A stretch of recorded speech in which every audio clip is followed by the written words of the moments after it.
Hello, I'm Dr. Veronica from Loyola University Medical Center. I wanted to thank the American Liver Foundation for the opportunity to talk to you about this very important topic of how to manage your liver health with physical fitness.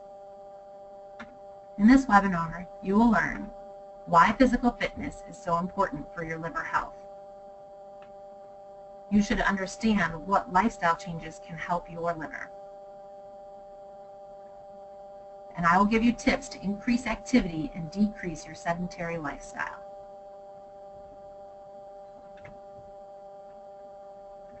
Obesity is now the leading cause of liver disease in the United States. No matter what your cause of liver disease, fatty liver will make it worse. This will increase risk of developing cancer. Obesity decreases the efficacy of treatment for hepatitis C. If you were to require a liver transplant, obesity increases the complications after liver transplantation. Obesity increases the risk for diabetes, hypertension, heart disease, and arthritis. A loss of about 7% of your body weight can improve intrahepatic fat. Decreasing that belly fat or visceral fat right in the center of your abdomen will increase fat oxidation and decrease insulin resistance, regardless of your overall body mass. So it's really important to focus on weight loss in the belly area. But the story doesn't end with obesity. Sarcopenia is the loss of muscle mass. This is a normal part of the aging process, but it's accelerated in people with liver disease. Loss of muscle mass, regardless of your body mass index, is sarcopenia. Sarcopenia will increase the risk of liver disease, advancement in any type of liver disease, but particularly in people with fatty liver disease.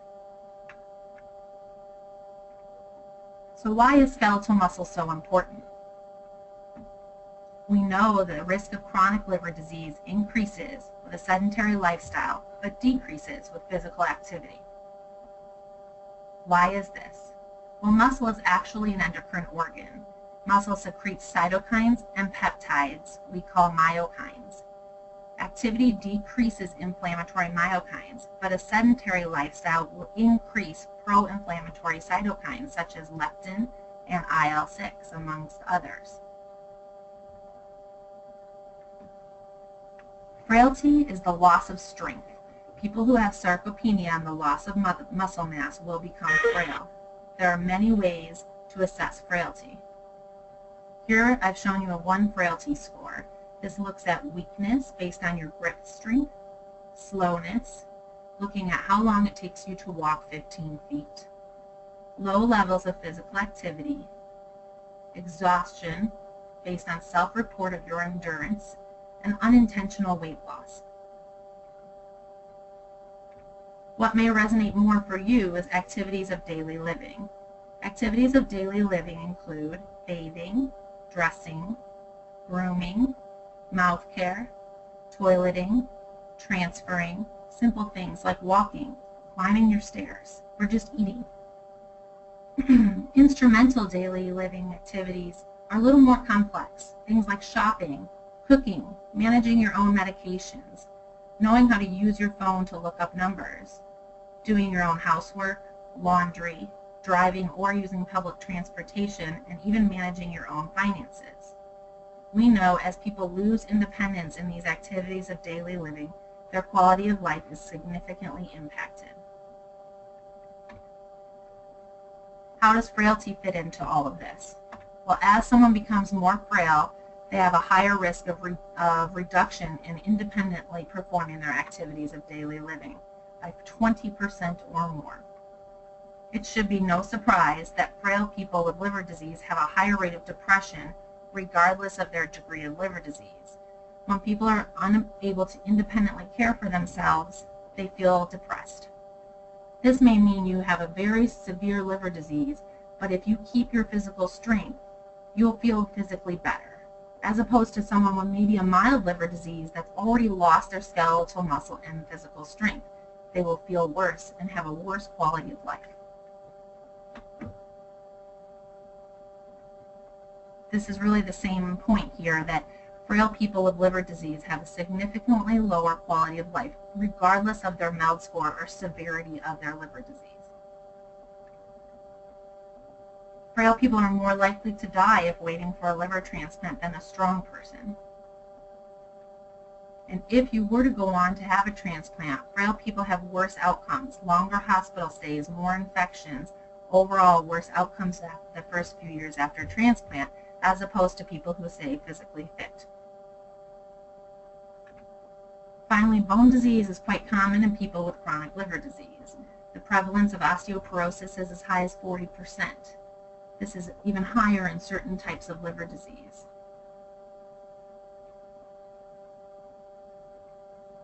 How do you manage bone disease and liver disease? Well, calcium supplementation, but maybe even more importantly, exercise and nutrition. So hopefully by now I've given you a lot of reasons to care about the physical fitness and how this may improve your liver health. Let's talk about how to do this. Aerobic exercise is recommended 150 minutes per week. This sounds like a lot, but really it's about 30 minutes of moderate intensity activity 5 days a week. Muscle strengthening exercises are also recommended about 2 days a week. If you're able to do these things, it will improve your quality of life and energy. You'll have a reduction in that central obesity or belly fat we were discussing earlier. This will reduce inflammation in the liver, reduce your risk for decompensation of your liver disease, and it might even reduce the risk of liver cancer. Let's talk about some tips to reach your goals. You really need to find an exercise that works for you individually. If you're a social person, you may like group exercise, like a walking club, or maybe a basketball league. If you're more independent, perhaps you'd like to go for a swim or try jogging. It's important to set a goal that you can achieve. Our bodies love to achieve goals. It releases endorphins as a positive feedback. So if you're not exercising at all now, you may want to set your goals a little lower. And as you achieve them, continue to set the bar higher and higher. Make it a habit. This takes some time, but consistency is key, so you really need to stick to it. At first, that will be challenging. It's best to find a time of day and consistently do it at the same time every day, and build this into your lifestyle. Eventually, it'll be just like brushing your teeth. If you're not a morning person, don't expect yourself to get out of bed an hour early to exercise. If you have a very physical job, you may not be able to count on the fact that you'll exercise at the end of the day when you get home. Find what works for you and stick to it. It's okay to break up your exercise in several short intervals, maybe 10 minutes in the morning, 10 minutes at lunch, 10 minutes in the evening. Whatever works for you, just make sure you do it. And don't quit. Another important point is to reduce your sedentary time. We sit in our chairs and lay in our beds up to 20 hours a day. We really need to work on getting up and moving. If we do this, insulin resistance will go down regardless of your body weight. So again, it really comes into that muscle strength and energy that you're creating. Some tips to reduce your sedentary time. Maybe take the stairs instead of an elevator. Deliver a message in person instead of email or by the phone. I think you'll find this improves communication and relationships as well. Park as far as you can from your office or the supermarket. This will require you to walk to and from the building. When you're walking, increase your pace. At home, maybe you can go for a walk after dinner. If you normally watch TV in the evening, use the commercial breaks as a reason to get up, stretch, walk, anything. Just get off the couch. This is very important. Some people may choose to stand while they're eating or use an exercise ball at the office or at home when you're working on a desk. All of these things will engage your muscles. The American Liver Foundation offers several programs. One is this Get Fit campaign, which has just started to help you in your office and workplace work on wellness. There's also the Liver Life Challenge, and this allows you the opportunity to meet other people who have an interest in liver disease socialize with them, but also train for an exciting event like the marathon or some shorter walks and races. There is Liver Life Walks in all parts of the country, so check out the ALF's website for opportunities near you. The 10,000 Step a Day program has a challenge that's been receiving a lot of public attention. This is where you really try to wear a pedometer and walk up to 10,000 steps in one day. This is pretty hard to achieve, so you should start slow and really increase your steps by about 500 steps per week. Many of us here at Loyola have a challenge going on. We really try to outdo each other, and that makes it fun. But don't make this your only form of exercise. Studies show that people who exercise outside of work, outside of their daily activities, achieve better fitness. Don't count on just your stressful job or stressful life as being enough.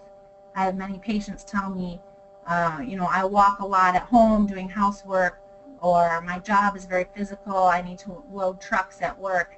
But this is not the same as dedicating time for your own physical wellness. Talking about physical fitness really wouldn't be complete unless we addressed briefly nutrition. You really have to balance the effort of your physical activity as well as what you're putting in your body.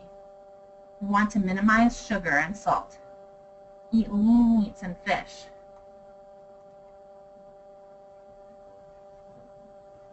And try to stick to whole grains. Some things that are particularly toxic to the liver are high fructose corn syrup. This is your regular soda, your regular pop. Drinking this will increase your risk of fat in the liver by 3.2 per 7 cans of soda that you drink per week. Central obesity will increase that risk of progression of all types of liver disease, so I recommend stop drinking pop. But don't worry, if you need that caffeine fix, coffee is actually good for the liver. This improves your liver enzymes in a dose-dependent manner up to 3 to 4 cups of coffee a day. This is black coffee. Please do not add sugar and creamer to your coffee. This will kind of defeat the purpose of getting that antioxidant property of coffee. Chronic liver disease has been shown to decrease risk of cirrhosis when people drink coffee.